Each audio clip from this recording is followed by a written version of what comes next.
रामकृष्ण उपदेश विषय भक्ति और भाव। नंबर 1। हीरे मोती आदि मणियाँ बाजार में लाखों रुपए की मिलती हैं, पर कृष्ण में मति, कृष्ण में भक्ति कहाँ मिलती है। नंबर 2। सादे कांच में किसी वस्तु का चित्र नहीं उतरता, परंतु उसमें यदि मसाला लगा हो तो बराबर उतरता है, जैसे फोटो का कांच।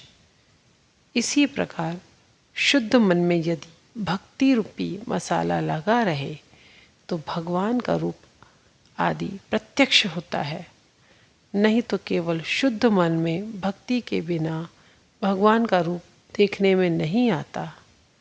नंबर 3। प्रेम किसे कहते हैं जानते हो? प्रेम वह अवस्था है जब हरि नाम का उच्चारण करते करते सारे जगत की विस्मृति हो जाए, पर साथ ही अपना यह शरीर जो इतना प्यारा है उसका भी विस्मरण हो जाता है। नंबर 4। पहले श्रद्धा, भाव, फिर प्रेम, फिर भाव समाधि, इष्ट के ध्यान से भाव में समाहित हो जाना।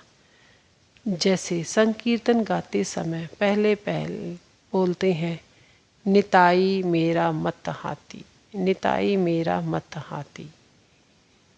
थोड़ा थोड़ा करके भाव में मग्न होकर केवल हाथी हाथी बोलते हैं, फिर केवल एक हाथी शब्द मुंह से रहता है। अंत में केवल हाँ बोलते ही भाव समाधि में मग्न हो जाते हैं। इस प्रकार जो आदमी इतनी देर तक कीर्तन करता रहा था, वही अब ब्रह्म ज्ञान शून्य होकर चुप हो जाता है। नंबर 5। जैसे झोपड़ी में हाथी घुस जाने से उसमें हलचल मच जाती है, वैसे ही इस देह रूपी झोपड़ी में भाव रूपी हाथी प्रवेश कर जाने से देह में उलट पुलट मच जाती है। नंबर 6। जिसकी भाव भगवान में भक्ति हो गई हो, उसका भाव कैसा है जानते हो? मैं यंत्र हूँ, तुम यंत्री हो।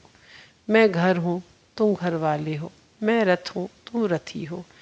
जैसा कहलाते हो वैसा ही कहता हूँ, जैसा कराते हो वैसा ही करता हूँ, जैसा चलाते हो वैसे ही चलता हूँ। नंबर 7। श्री भगवान के चरण कमलों में भक्ति होने से विषय कर्म आप ही आप नष्ट हो जाते हैं। फिर उस पुरुष को विषय कर्म अच्छे नहीं लगते। मिश्री का शरबत पीने के बाद फिर गुड़ का शरबत कोई पीना नहीं चाहता। नंबर 8।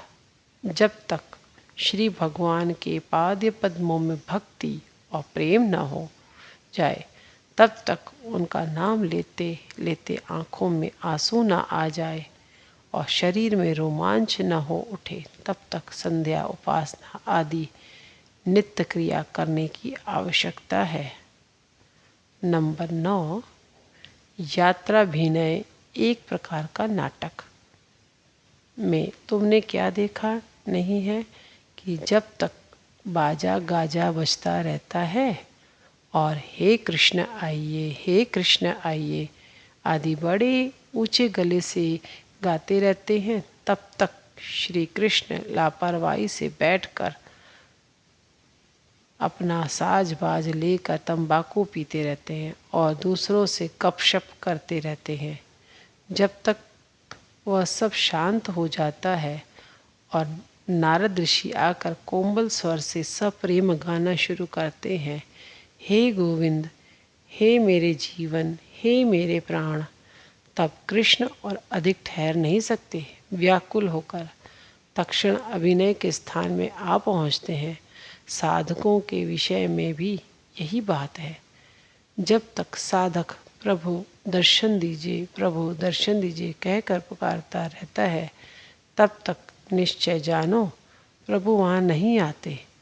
प्रभु का जब आगमन होता है तब साधक भाव में गदगद हो जाता है और फिर नहीं पुकारता। साधक जब भाव प्रेम भक्ति आदि से गदगद होकर प्रभु का स्मरण करता रहता है, तब प्रभु भी और देर नहीं कर सकते। नंबर 10, अहिल्या ने प्रार्थना की थी, हे राम, यदि शूकर योनि में भी जन्म लेना पड़े तो भी मुझे स्वीकार है, पर तुम्हारे चर कमलों में मेरी अटल भक्ति और श्रद्धा बनी रहे। मैं और कुछ नहीं चाहती। जय श्री राम कृष्ण।